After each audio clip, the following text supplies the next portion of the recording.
ఏం చేశాడంటే చక్కగా చెంచు నిండా శ్రేష్టమైన కాయలు, ఆ తినే రుచికరమైన కాయలు చెంచు నిండా కోసాడంట.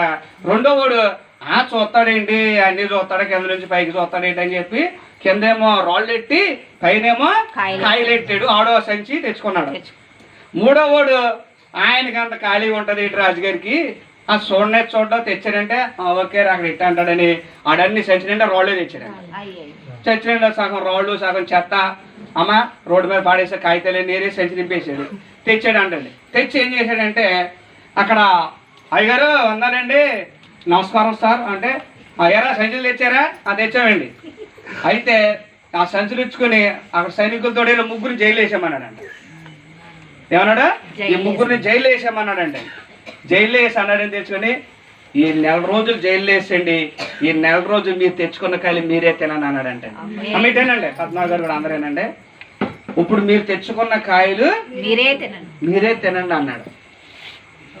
అయితే ఇప్పుడు అమ్మాయి ఈ ముగ్గురు సంచరించుకుని ముగ్గురు జైల్లోకి వెళ్ళిపోయారు.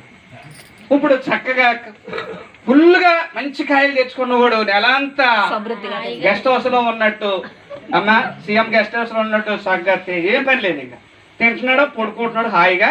4 రోజులు పిక్నిక్ వెళ్ళినట్టు గడిపేసాడు. రెండో వాడు ఉన్నాడు, వాడు సగం కాయలు తిన్నాడు, సగం రోజులే వచ్చినాయి. వాడు ఇంకేం తింటాడు? ఈడి 15 రోజులు ఆహారం లేక కాయలు లేక బక్క చచ్చిపోయాడు. ఆడు అంటే బక్క చచ్చిపోలేదు కానీ బక్క సిగ్గిపోయి పాపం అమ్మ అలాగా ఈ రేపు మాప చచ్చిపోతారు అన్నట్టుగా బయటకు వచ్చాడంట.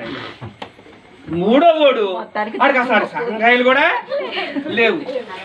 ఇక్కడ రాళ్ళు ఏం తింటాడు, ఆ చెత్త ఏం తింటాడో. ఫస్ట్ రోజు నుంచి వీక్నెస్ మొదలెట్టేసింది. ఒక రోజు తిన్నప్పుడు సరిపోతుంది కదా, ఫస్ట్ రోజు నుంచి వీక్నెస్ మొదలెట్టింది. 15 రోజులకు చచ్చిపోయాడంట.